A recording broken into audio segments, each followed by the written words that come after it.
Genesis chapter 38, Holman Christian Standard Bible. At that time, Judah left his brothers and settled near an Adullamite named Hira.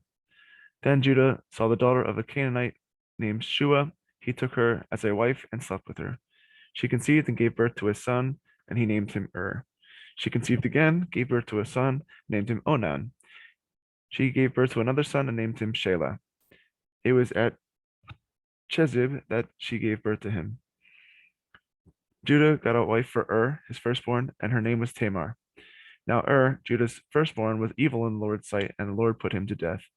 Then Judah said to Onan, sleep with your brother's wife, perform your duty as her brother-in-law, and produce offspring for your brother.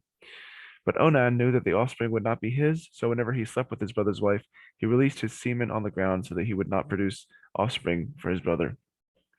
What he did was evil in the Lord's sight, so he put him to death also. Then Judah said to his daughter-in-law Tamar, remain a widow in your father's house until my son Shelah grows up, for he thought he might die too, like his brothers. So Tamar went to live in her father's house. After a long time, Judah's wife, the daughter of Shua, died. When Judah had finished mourning, he and his friend Hira, the Adullamite, went up to Timnah to the sheep shearers. Tamar was told, your father-in-law is going up to Timnah to shear his sheep.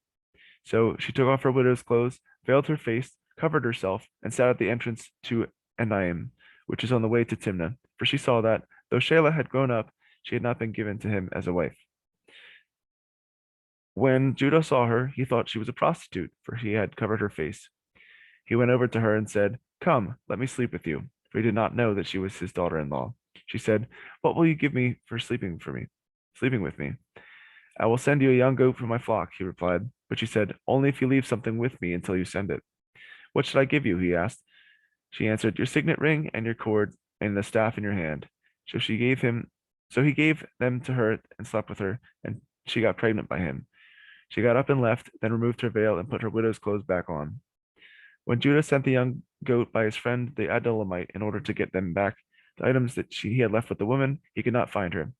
He asked the men of the place, where is the cult prostitute who was beside the road at Enaim? There's been no cult prostitute here, they answered. So the Adullamite returned to Judah, saying, I couldn't find her, and furthermore, the men of the place said, there has been no cult prostitute here.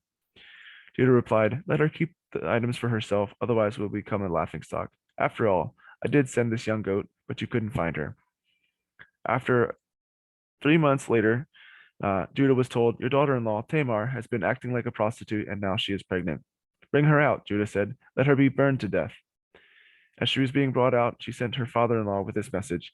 I am pregnant by the man to whom these items belong. And she added, examine them. Whose signet ring, cord, and staff are these? Judah recognized them and said, she is more in the right than I, since I did not give her to my son Shelah. And he did not know her intimately again. When the time came for her to give birth, there were twins in her womb.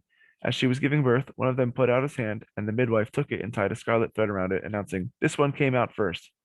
But then he pulled his hand back, and his brother came out. And she said, you have broken out first. So he was named Perez. Then his brother, who had the scarlet thread tied to his hand, came out and was named Zerah.